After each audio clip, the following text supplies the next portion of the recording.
Welcome this morning to our Unity community and our virtual Sunday service on this fifth Sunday of Lent. We are so glad that you've joined us this morning. And we want you to know that wherever you are all valued members of our community, and you are welcome here wherever you are on your spiritual path.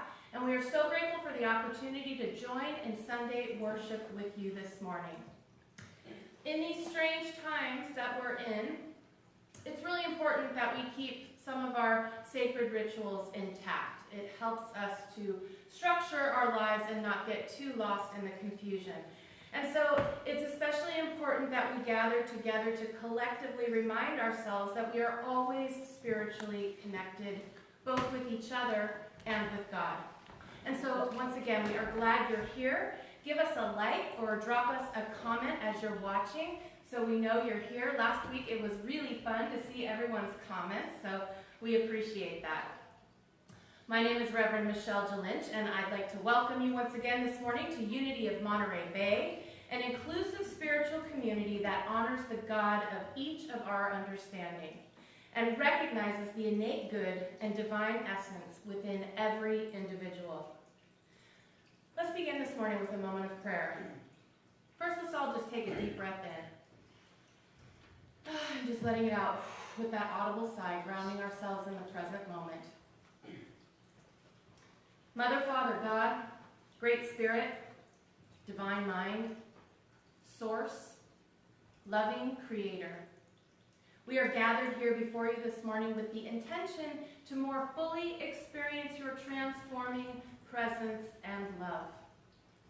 And this morning, we bring to that presence all of our fears, anxieties, our stresses, our uncertainties, and we see them transformed by the power of your love. We also bring our joys, our laughter, our connection, and we see them expanded by the time spent in your loving presence.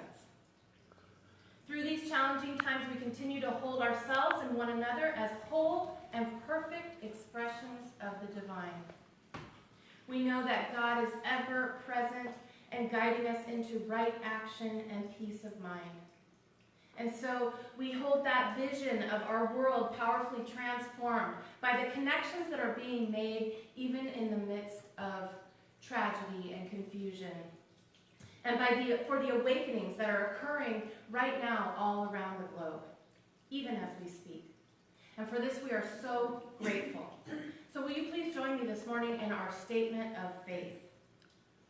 There is only one presence and one power in the universe, God the good, expressing as infinite God beyond us, intimate God beside us, inner God being us, divine love in action. And so it is. Amen.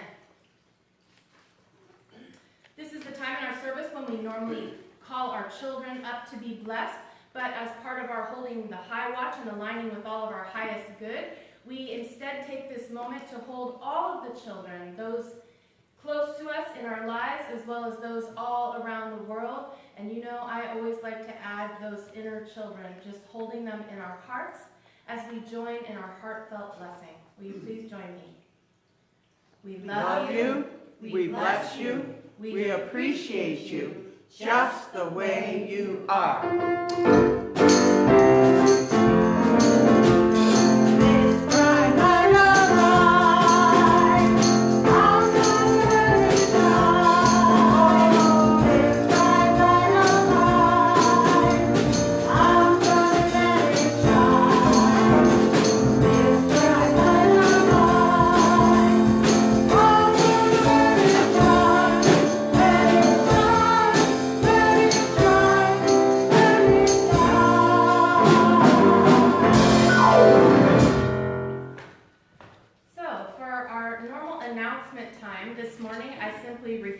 To the announcements in our weekly shout out, and keep your eye on that space for emails that may be coming at you during the week as we update you about more activities and more ways to connect with one another during the week as we develop those things.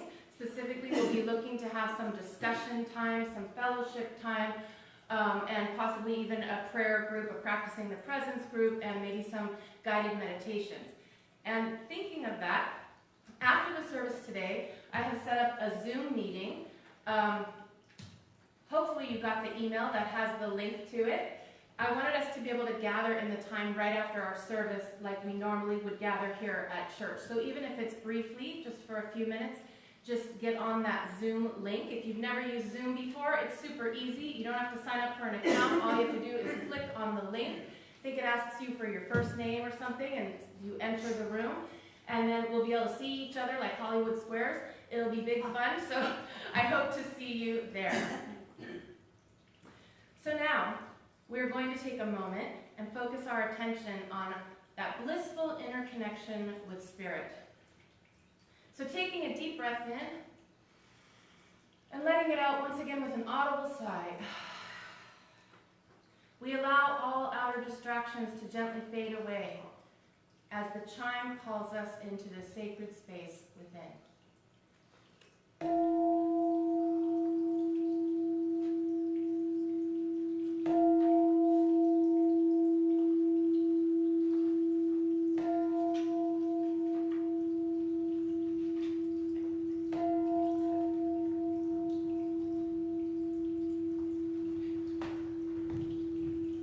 We ring the chime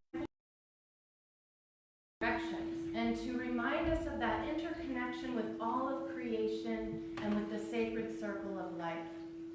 And as we feel that chime resonating through our very beings, we follow its call into this now present moment within. So as we continue to focus on our breath with each inhale, opening our hearts and minds and envisioning that breath reaching every cell of our being. And as we exhale, we see all barriers and obstacles just dissolving into that divine flow. And again, as we inhale, we expand that spaciousness within us, moving beyond the limitations and boundaries of our bodies. And as we exhale, we ground ourselves deep within Mother Earth and into our oneness with the universe. Now finally, we breathe our awareness into that highest expression of love, light, joy, and peace that we can imagine. As we experience that transforming wave of gratitude, and we say yes, yes, yes to Spirit and to it all. Embracing, claiming, and knowing the divine Christ Spirit expressing in, through, and as us. And with that final exhale, we just say, thank you, God. So now fully centered and transformed by the power of Spirit, we enter into our lesson and meditation time with today's daily word.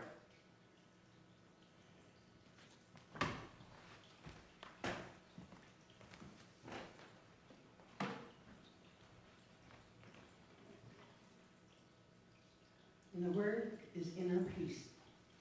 I invite you to allow my words to be your words. I find the peace of God in the silence within me. The Hebrew scriptures tell the story of the word of the Lord commanding the prophet Elijah to stand on the mountain before the Lord, for the Lord is about to pass by.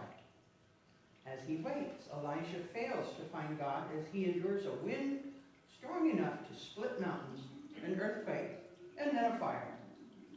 Then Elijah discovers God in a sound of sheer silence. Sometimes chaos surrounds me as I try to find the peace of God. Other times, the chaos may be inside me. I persist in my efforts as I comfort inner storms, fires, and earthquakes as I search for peace. Like Elijah, I remain steadfast in faith, undisturbed by what is happening around me. I wait for distractions to pass. Peace is mine. And from the scriptures. And after the earthquake, a fire, but the Lord was not in the fire. And after the fire, a sound of sheer silence. 1 Kings chapter 19, verse 12.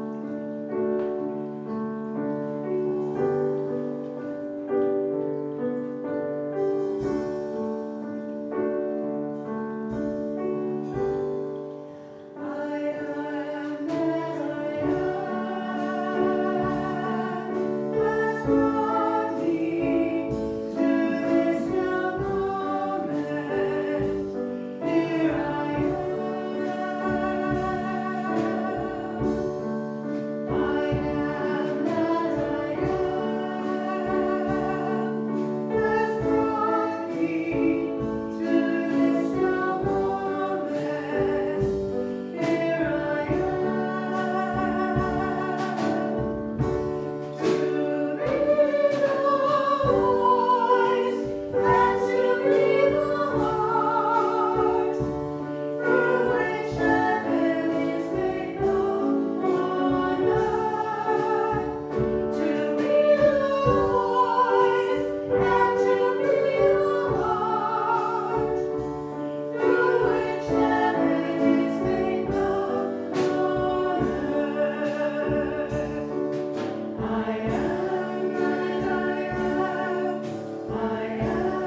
sacred traditions on this morning's topic, the universal Christ.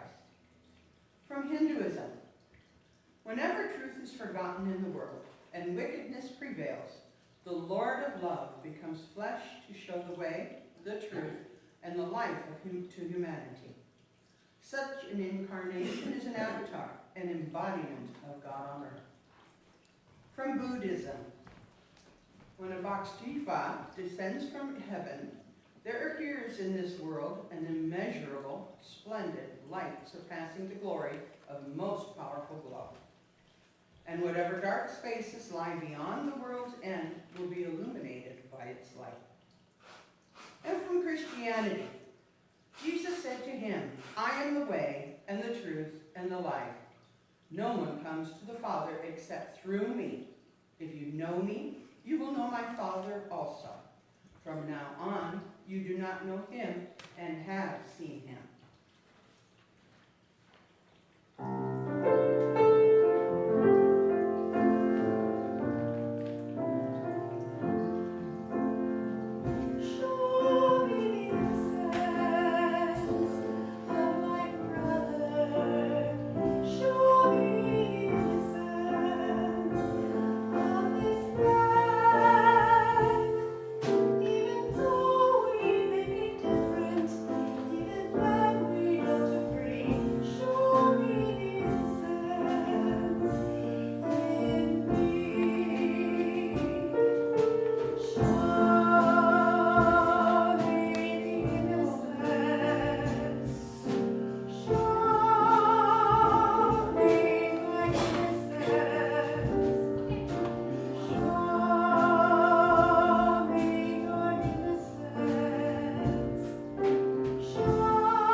Well, that was our awesome, talented Denise Headland.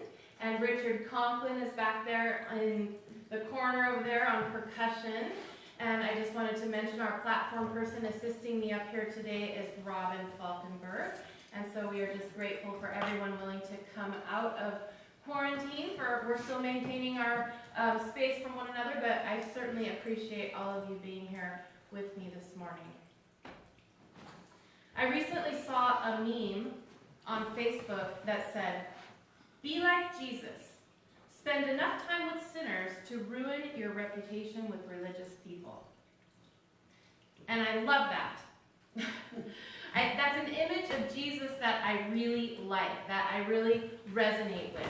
You know, this rebel Jesus who hung out with prostitutes and lepers and tax collectors. And I think it's because it's an image of Jesus to me that is real.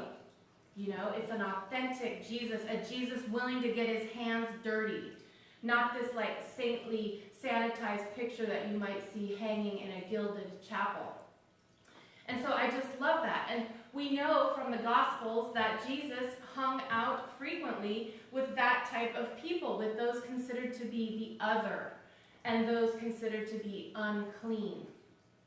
So to begin to understand exactly what that meant, we have to take a minute and try to get a little bit into the mindset of first century Judaism, which at the time of Jesus' arrival on the scene had become a very codified society with a whole lot of strict purity laws. Very strict rules about what was pure and impure, what was clean and unclean. And this governed everything from the food that they ate to their social behavior and who they could hang out with. And so it's really hard for us to understand that because it's so different from anything that we understand in our current time. But purity meant holiness. Okay, so if something was pure, it was holy, where impurity meant separation from God. So imagine, for example, that if you were keeping all of your purity laws, then you were holy. You were in good graces with God. If you failed to keep them or you did things that were unclean or impure, it meant that you were separated from God. So for a people who were very pious and religious, that was kind of a big deal, right? Also, we have to remember that the Palestinian society of the first century was an extremely stratified society. Perhaps you could say not unlike our own, which has its own stratification. But it was a society that was very demarcated by ethnic lines, by class lines. So Jews didn't mix that much with Gentiles. They certainly didn't mix with Samaritans, who were considered to be unclean, untouchable. They were a despised group of people. And we also have to bear in mind, always remembering, that in the time of Jesus, Israel was under Roman occupation. I think growing up and living in a free country, it's hard to imagine what that must have been like. But as we understand it from the history and from the Gospels, it was a very deeply oppressive and repressive society for Jews. And so the Romans were the oppressors. Okay, you didn't hang out with them. You didn't do nice things for them, lest you be seen as being complicit with the oppressors. So Jesus, in this context of this culture that was so focused on purity laws and that was such a stratified culture, he hung out regularly with the disenfranchised and with the outcast. He hung out with the poor, with women, with tax collectors. Now, the Bible's always talking about tax collectors. We're not talking about those guys at H&R Block, right? Tax collectors at that time were a very despised group of people because, once again, they were seen as being complicit. And so Jesus hung out with these people.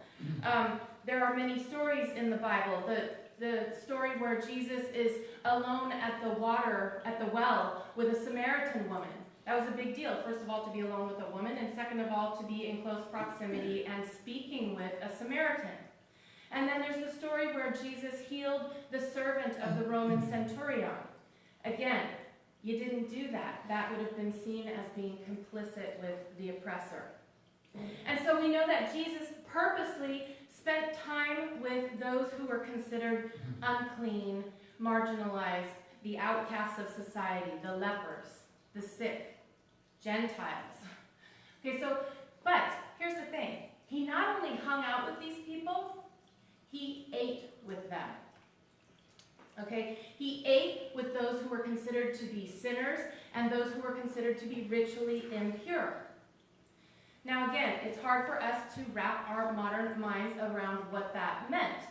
But just try to imagine like somebody from, somebody that would be the most difficult person for you to spend time with. Somebody with political ideas perhaps that are completely opposite of yours. Someone who is in favor of policies that you consider to be discriminatory or just, really horrible policies. Now imagine inviting that person into your home and to your table. This is what Jesus did. He invited these unclean folks to his table. Now bear in mind, table behavior was one of the things that was very strictly regulated by purity laws. It was all about cleanliness, and I'm not talking about cleanliness as in hand sanitizer. I'm talking about a different kind of cleanliness, right? So these folks that he hung out with they were ritually unclean, and by hanging out with them, that made you ritually unclean or impure. And remember, impure meant separate from God. So you did not eat with these people, but Jesus did. Why did Jesus do this? I believe he did it to demonstrate God's radical acceptance and inclusion of all people.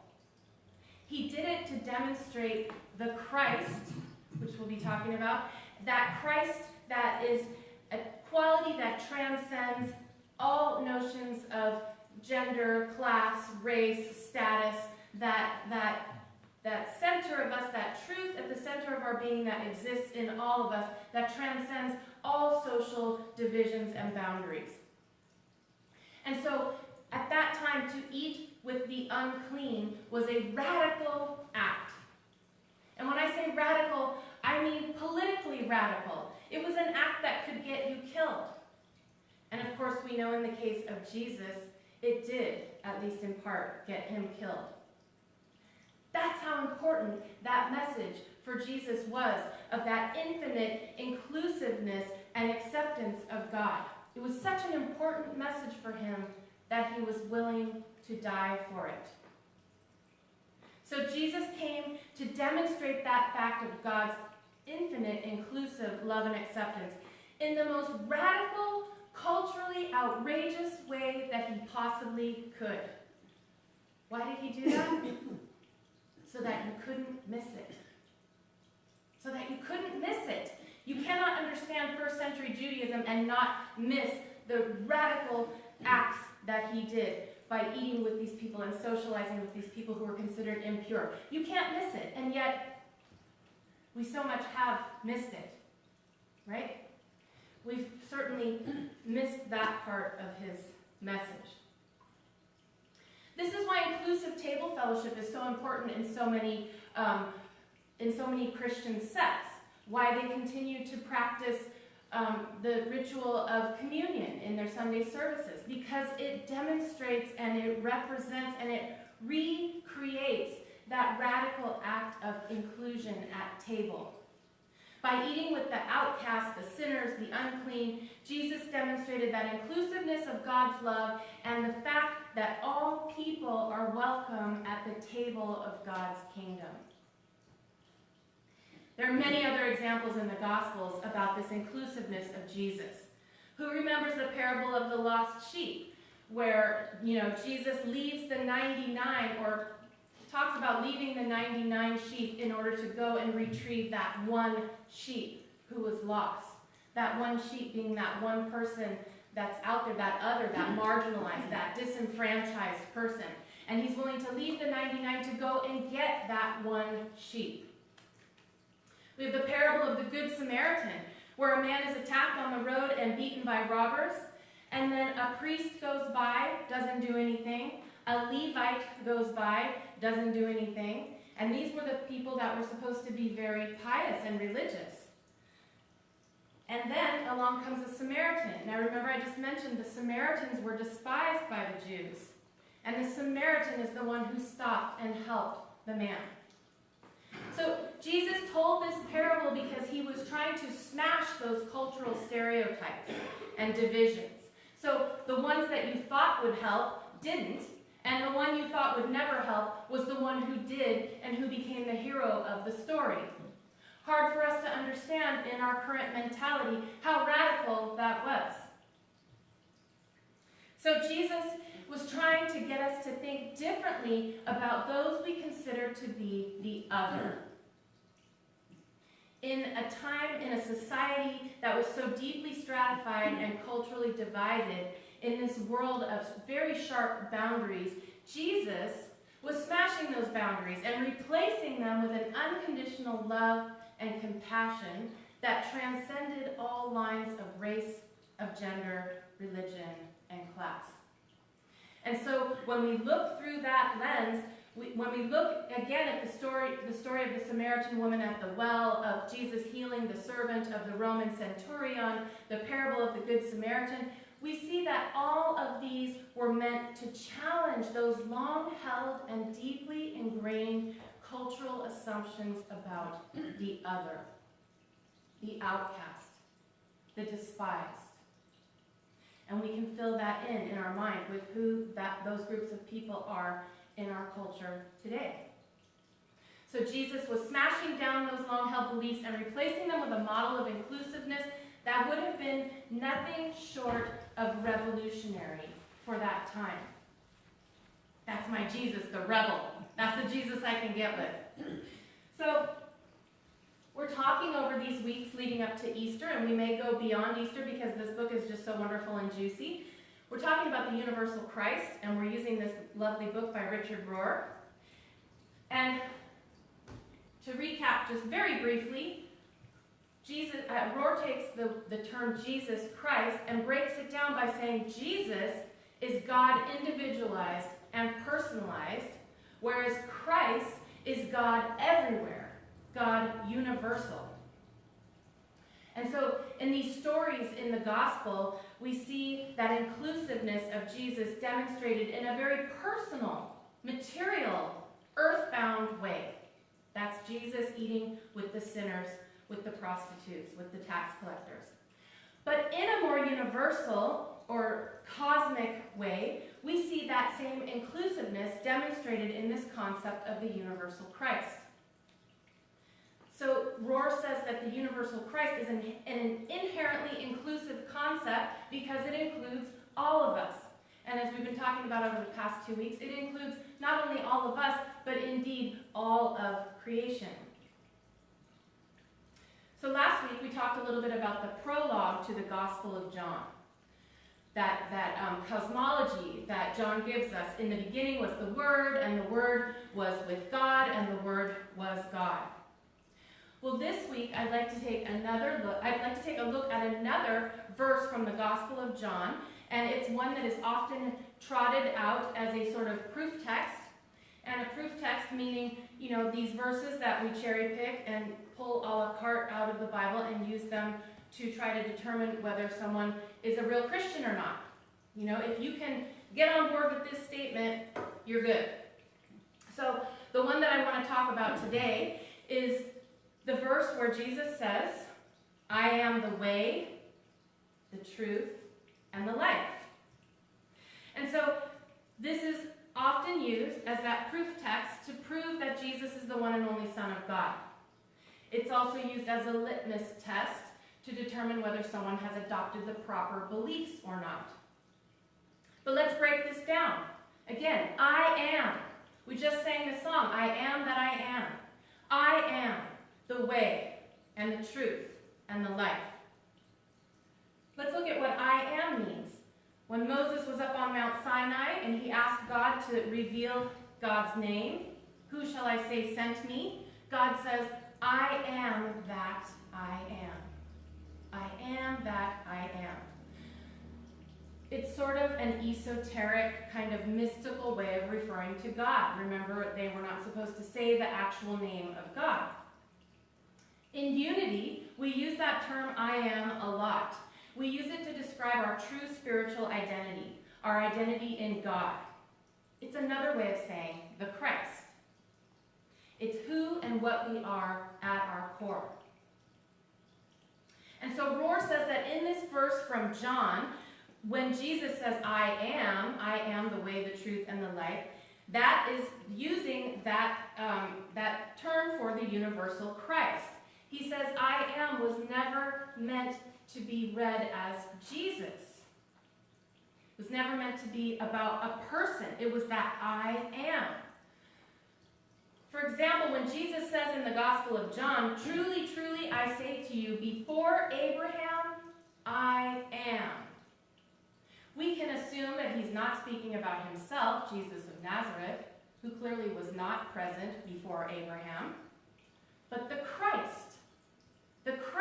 that was there in the beginning with God. And so, I am the way, the truth, and the life is about that divinity individualized in each of us. Or, better said, the realization of that divinity. We always have that divinity. It's the realization of it that we don't always have, right? And so becoming aware of that I am identity, that is the way and the truth and the life. It's the way to a life of truth and joy and beauty and peace and spiritual understanding, that I am. And so we talked a little bit last week.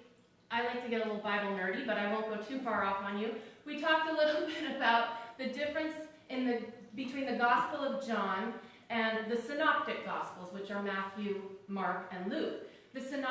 They're called the Synoptic Gospels because they tell a fairly similar story from a similar perspective about the life and works of Jesus. The Gospel of John, however, is written from a very different perspective. And Rohr says it's not Jesus speaking as Jesus of Nazareth, but Jesus speaking as the Christ, now elevated to that level of the Christ. And so they talk about the Gospel of John being a very high Christology. So it's that Jesus elevated, whereas in the Synoptics, Jesus is an itinerant preacher, a carpenter, wandering around the shores of Galilee and preaching to the masses. In the Gospel of John, Jesus is elevated to the Christ, to that I am. Okay, why does this matter? Because in the Synoptics, Jesus is reported as speaking very humbly about himself. Okay? He doesn't make any big proclamations about who he is. He doesn't go around saying, I am the Savior, and I am this and that. In fact, when he's grilled towards the end of his life, before the crucifixion, when he's asked, who are you? He says, who do you say that I am? Okay, so Jesus doesn't make these big proclamations about himself in the Synoptic Gospels. But in the Gospel of John, Jesus is not speaking as Jesus of Nazareth. He's speaking from that perspective of I am, from his Christ self. Rohr says he's speaking from and about the divinity in all of us, rather than setting himself apart as different. So when he says, I am the way and the truth and the life, this statement that is so often used as a statement for excluding those who can't get on board with that, as that litmus test of whether you're in or out of the club. Instead of that, we can see that Jesus is speaking as the universal Christ, the eternal Christ. And so, sort of a rough and ready translation of that I am the way, the truth, and the life could be the universal Christ in me, or the divinity in me, which is also in you, is the way, the truth, and the life. Meaning, when we live from that place, from that knowledge of our true nature as at once both fully human and fully divine at the same time, that is the way and the truth and the life. So we begin to see how Richard Rohr, by reinterpreting these verses, he's really challenging some of Christianity's most long-held beliefs and doctrines. And there are some who will say that these are false teachings, that what I'm saying right now from this pulpit is blasphemy, that we need to watch out. The devil is trying to convince me that these things are true. But I don't think Richard Rohr cares about that, and I know in Unity, we don't really care. If people are always saying unity is a cult. That doesn't bother us, right? Unity has always been a mystical path, right? And Rohr is also a mystic. And so by putting forth this concept of the universal Christ, it's providing us with an an alternative understanding of the Christian message. An alternative understanding that is much more inclusive and more universal. And it also offers us a new way to begin to look at what Rohr calls the Easter mystery. And we're going to continue talking about this over the next couple of weeks as the Easter story unfolds both on the liturgical calendar and in our own selves. And he calls it the mystery because the story is a mystery. Nobody knows exactly what happened. The Gospels don't even agree. It's a mystery. And opening ourselves up to that mystery, to a higher understanding that could transcend our intellectual and our ego minds. And so in Unity, we like to say that we follow the teachings of Jesus rather than the religion about him, right? And I've heard this way of saying it, that Jesus, he invited us beyond the veil that separates our human lives from our spiritual life. That veil, because we know the spiritual life is there, right? But there's this sort of thin veil dividing us from seeing it at all times. And so Jesus invited us beyond that veil. But instead of following him beyond the veil, we set up an altar at the veil and we worshiped him.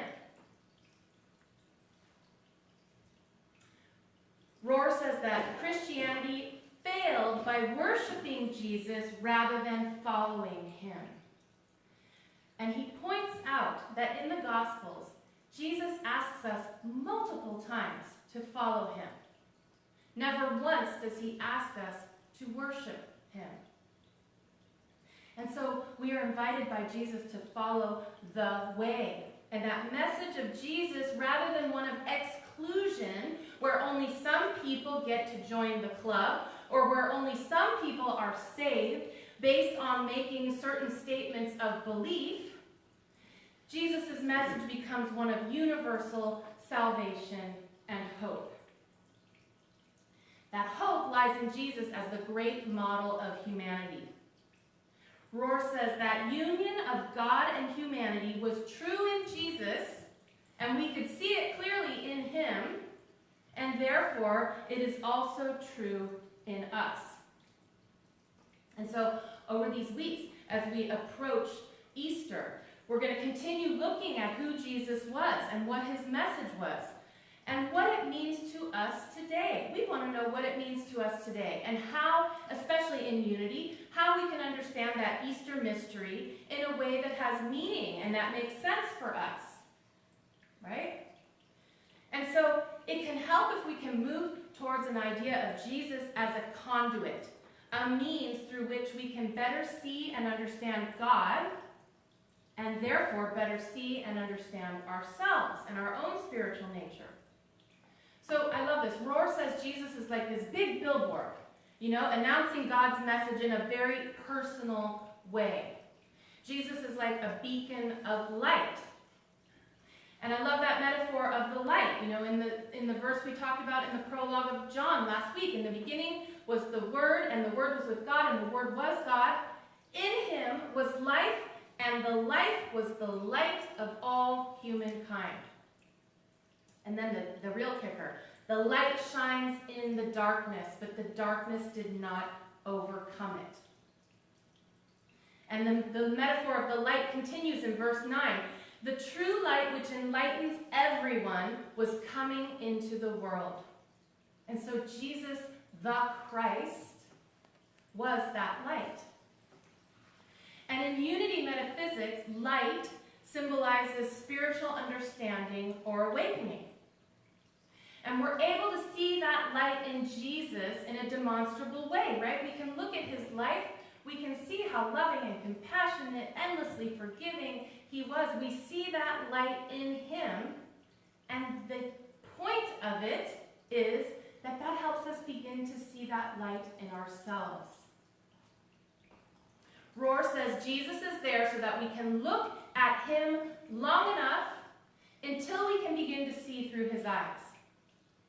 But not just keep looking at him. Got to take that next step. We're supposed to begin to see through Jesus' eyes. That's the way. And so we see that Christ light in Jesus until we can see it in ourselves. It's interesting because the Gospel of John uses the term the light of the world to describe the Christ, and then Jesus in the Gospel of Matthew uses that same phrase to describe us when he tells us, you are the light of the world. You are the light of the world. He doesn't say, I am the light of the world. He says, you are the light of the world. And so Rohr says that Christ is the light that helps us see things in their fullness. What does that mean, to see things in their fullness? To see the truth of things. It's to see the truth. And so Jesus saw that divine in all people, especially in those who were considered the other. Those who were not considered holy or divine or full of light. The person you would least think of as divine, that's the one that Jesus held up as divinity. And so in that way, he demonstrated God's radical inclusiveness, and he did it by inviting all those people to his table. You know, Jesus consistently demonstrated love for people over principles. Okay? He consistently was telling us that people matter more than the law. People matter more than cultural restrictions, taboos, and religious laws. Again and again, Jesus is telling us that people are what matter the most. And he wanted us to learn to see with those same eyes. That's why he demonstrated that message in such a clear, strong, unavoidable way. And it's why he was willing to die in order to make that message clear to us. Marcus Borg is also another progressive Christian voice. He says, Jesus saw the divinity in all people, and he challenged all people to see the good, the God self, in all people with whom they associated. See that God self in all people with whom we associate. So it's not enough to see the light only in Jesus and not see it in your neighbor, right? It's not enough to just see the light in Jesus. We have to begin to see it in ourselves and in everyone and everything else. In fact, Rohr, and I mentioned this a couple weeks ago, his definition of a Christian is one who sees the Christ in everyone and everything. I love that. I think I'm going to start saying that when people ask me if I'm a Christian. I'm one who sees the Christ in everyone and everything. This is what we are called to do. And so remember that. This is the important thing to remember. That radical inclusivity that we're talking about this morning, that Jesus demonstrated, it is inherently a threat to any power structure. Let me say that again. Radical inclusivity of the other is a threat to any power structure. In the time of Jesus, it threatened the Jewish authorities and it threatened the Roman Empire.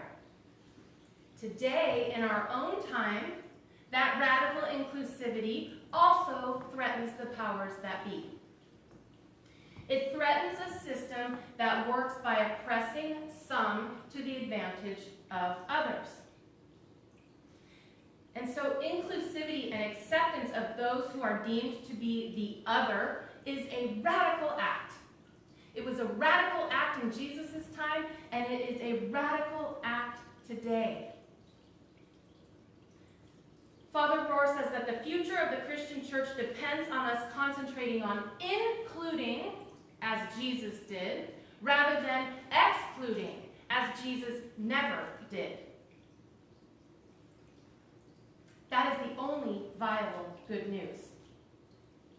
And it's the only thing in the Gospels that can really mean anything to us today. The good news that the Gospels proclaim is this very inclusiveness. God's total and infinite inclusiveness and radical acceptance of every part of us. Not us divided into holy and profane, pure and impure. God's acceptance of every part of us. And so Jesus was that model of humanity fused with divinity, that unity of God and self, the creator who cannot be separated from its creation. So we begin by seeing that in Jesus. And then we begin to expand out to see it in ourselves. And then we expand out further to begin to see it in everyone and everything in creation. That is God in us. Christ revealed as us. Amen.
Time now where we have a few moments to spend in quiet contemplation to allow that message that we've heard today to settle deeper into our hearts, into our minds, into our very beings. And so I invite you to take some slow, deep breaths now to bring your awareness into this present moment. So breathing in together, filling up the lungs, holding it for just a moment, and then releasing. Letting go. And again, taking that deep breath in, filling the lungs up with oxygen, bringing that oxygen to every part of your body, holding for just a moment, and then letting go. And you can continue to take slow, deep breaths, which can really help you to slow down the body, calm the central nervous system, and prepare to spend a few moments in quiet contemplation. And so just hearing the words of that song resonating over and over, God above me, God below me, to the left and to the right, all around and inside. Just allowing that image of God being everywhere, extending out from you in every direction, as far as you can imagine. And then that God also within. That Christ light at the core of your being.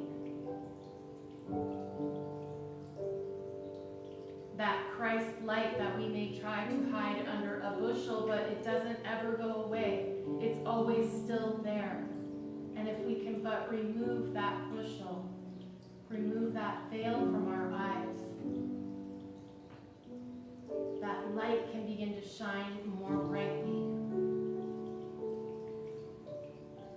So I invite you now to just see that light in yourself.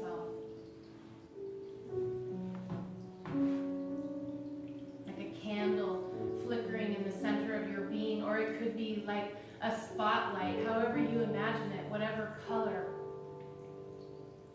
Seeing that light burning brightly. And then beginning to see that light expanding out from you in all directions.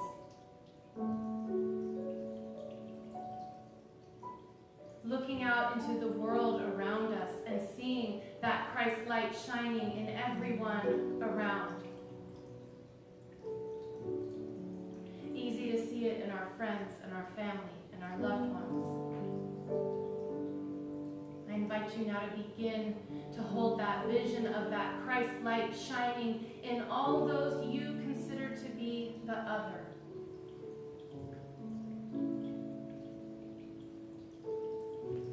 Whoever that is for you. The marginalized, the disenfranchised, the poor, the immigrant, the woman, the child, the politician we don't agree with, the sinner, those who do not look like us, do not live like us, do not worship like us, and yet, as we remove that veil from our eyes, we can see that Christ light shining in them too. And we know that that is the truth. Jesus told us it was the truth. You are the light of the world. Not you who agree with me, or you who look a certain way, or you who agree to speak certain statements of belief. But you, all of you, are the light of the world.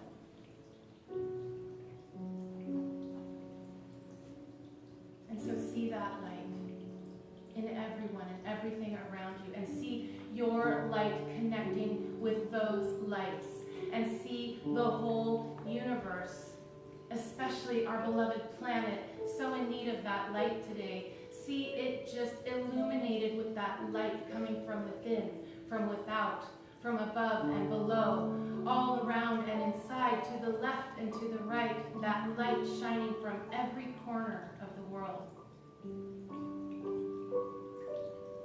And see that light healing us, healing our planet,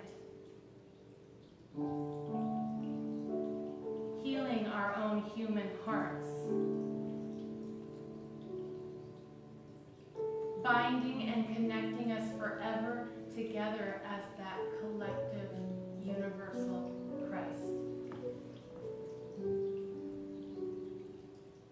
And so I invite you now to spend a few moments in that beautiful vision of inclusion and acceptance and oneness and connection for a few moments in the silence.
To a close, I invite you to just tuck that beautiful image we've just created deep in your heart, knowing that what we hold in our hearts, what we hold in our consciousness, is already beginning to outpicture into the universe. And for that, we are grateful. We say thank you, God. Amen. So now it's time for our offering, and as Robin is trotting up here to the front, I just invite you at home, if you give your tithes and offerings with a check or however you do it, go ahead and do that as we're, everything okay? You're still on. Okay.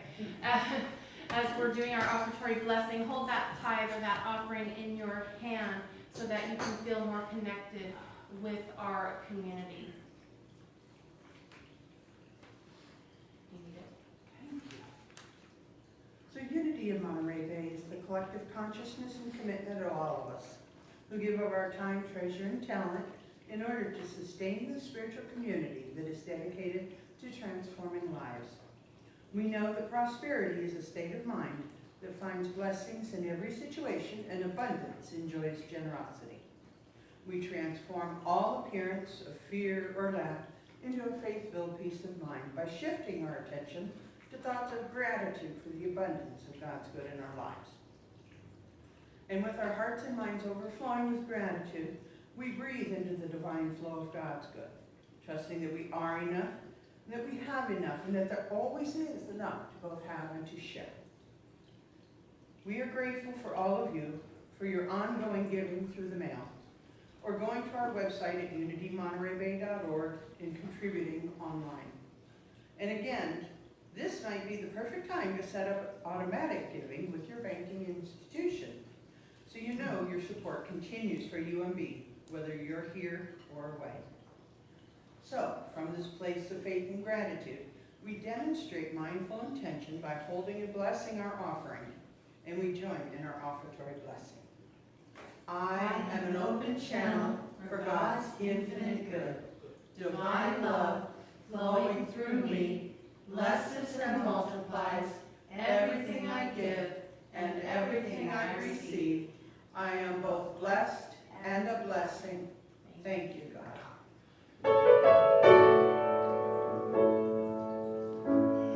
Years I've been talking about how I wanted to change the world, but I always left it up to someone else to do. But then I finally realized I needed to take a stand, and that by changing my thinking, I could change my life. That's how I could change the world. So let there be peace. I understand for peace. Let there be love. I understand for love. Let there be joy. I understand for joy. We are making a new world now. Let there be peace. I understand for peace. Let there be love. I understand for love. Let there be joy. I understand for joy. We are making a new world now. Let there be peace. I understand for peace. Let there be love. I understand for love. Let there be joy. I understand for joy. We are making a new world now. I understand for peace. Let there be love. I understand for love. Let there be joy. I understand for joy. We are making a new world now. We are making a new world now. So if this has been your first time with us today, we just want to welcome you to Unity of Monterey Bay and to our loving, inclusive, accepting community. During these difficult times, we are just grateful to have the opportunity to connect with both our usual folks as well as all of you out there that just may be tuning in today. And we are so grateful that you are with us, and we want you to feel that you are at home here, wherever you are on your spiritual journey. Our unityofmontereybay.org website has a prayer request link. Please do not hesitate to use it. Our chaplains will receive those prayer requests, and our chaplains are continuing to hold the high watch for our community during this time. And we can also respond via email or messaging if you leave that contact information. Reverend Vicki Elder and myself are also available by email as noted in our shout out, and we are happy to correspond with you or speak with you during this time that we are sheltering at home. Additionally, don't forget Silent Unity is available 24 hours a day by phone, by email, by Alexa, or by their Silent Unity app on your phone. And so just avail yourselves of those opportunities for prayer. And so we just close this morning with a prayer. We open ourselves this morning to receive Jesus' radical message of inclusive and acceptance. We surrender our prejudices, our stereotypes, our long-held beliefs about the other, letting go of those beliefs which no longer serve us.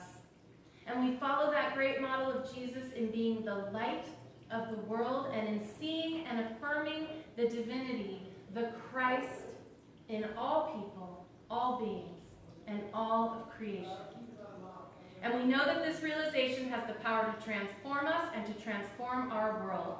So we just allow that vision of a transformed world to take shape in our minds, knowing that as we do so, it is already manifesting, already on its way.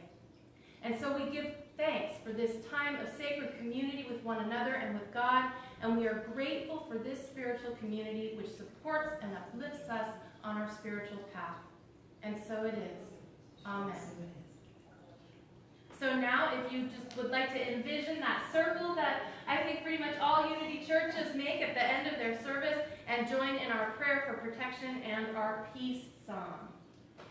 So we begin by holding all those around the world that are suffering this morning, all those in need of prayer, sending that healing, loving light out to all of them as we join in our prayer for protection. The light of God surrounds us. I am the light of God. The love of God enfolds us. I am the love of God. The power of God protects us. I am the power of God. The presence of God watches over us. I am the presence of God. Wherever we are, God is, and all is well.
Get yourself a coffee or tea and a little snack or something, and I will see you on Zoom in just a few minutes. God bless you. Have a wonderful day.